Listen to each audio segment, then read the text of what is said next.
Hi ho, hi ho. Welcome to SoCal, and she's ready to go.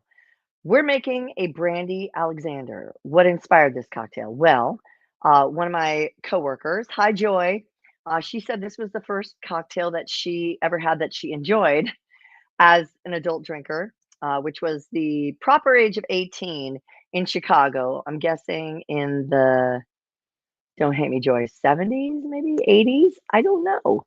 But the other thing that inspired it, when I asked my family members, I was like, "Mom, Dad, what did Grandma and Grandpa drink when they were drinking?" Which I don't necessarily come from a steady long line of drinkers, but Grandpa apparently, at least my sister recalled that he might have had a Brandy Alexander on occasion. So I thought, you know what? Why not? This would be a great drink, I think, for Valentine's Day for your Valentine because it really is kind of a dessert drink. I've never had one, but I could tell by what goes in it. It's going to be good. It's going to be rich, and it's going to be creamy. So we're going to make a Brandy Alexander, which really was invented, in the probably the early 1920s, so pre-prohibition. However, it is born of the Alexander, which is a gin-based cocktail. This cocktail, we're going to use dark creme de cacao. Almost couldn't find this at the liquor store just about an hour ago because they said there's a big rush on it during the holidays and they just hadn't restocked. But Kavlana, I've never bought anything from this brand, but this is in fact dark creme de cacao, cocoa. You'd be the judge. We're going to use some heavy cream. I was looking for half and half, but I was at whole paycheck, and this is all I saw. So that's what we got, heavy cream. And then brandy, right? But we're going to use cognac, actually, which is a French brandy. But this one, and neither one is very expensive. They're just, you know, fortified from grapes. But brandy can be any kind of fruit, like a Courvoisier. That's is that what this is? No, the Courvoisier is the brandy, the cognac, I should say. Pardon me. I'm thinking of the apple brandy, but apple, any of your fruits, basically. But cognac and brandy, chances are, made from grapes. So that's all you need. And then you just want a little bit of, if you can, if you really want to go for it, an actual nutmeg that you can grate over the top, just kind of like you would do like a proper eggnog with a little boozy booze in there. So that's what we're going to do. We already have ice in the shaker, ice chilling a little Nick and Nora glass, which are, I think these are only like 5 or so ounces because this whole cocktail is 3.5 ounces. So that's what we're going to use in a little Nick and Nora glass to fill it up, make it look full and such. So the first thing we're going to put in is our cognac. Again, made in France. Oh, this says Le Cognac de Napoleon. I've heard of him. All right. So an ounce and a half of cognac, and again, not terribly expensive. That comes in a boozy bottle. Oh, what was a whoops? Almost just went straight for it. Some recipes call for a third of everything, equal parts, but we're not going to do that. So an ounce and a half of that, and then just an ounce of your dark creme de cacao. I think glug, glug, glug.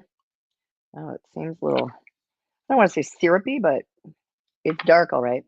And then an ounce of heavy whipping cream. New carton. Oh, let's see. I just can't get my, not left-handed, but oh, well, there we go. Well, at least got the top part off. Okay, mercy. There we go. Throw that aside. An ounce of this. Make it nice and creamy. And again, that's why it's heavy cream. You can use this to whoop some cream and have a little fun with later on Valentine's Day if you're into such things. Or if you have a Valentine. I imagine if you don't have a Valentine, maybe you can figure something out. I don't know what that would be, but go for it. All right, just gonna give it a good shake. So you hear the ice like breaking up. Okay. Oh, I can tell this is gonna be delightful. Chilled coupe. And then get that away. Let me get my microplane ready to go to Put a little fresh nutmeg on there. I mean, I suppose you could just sprinkle it on if you don't have a fresh nutmeg. Oh, yeah. Creamy. Delightful. There's little ice chips in there. So if you don't want those in there, you could probably use a Hawthorne strainer, a different kind of strainer to make sure there are no chips in your cocktail. But then here we go with the fresh nutmeg for flavor and looks. You could probably even use I've seen people, use little stencils on their drinks to make it super fancy, like a heart or something. But let's try the Brandy Alexander. Cheers. Mm. Mm.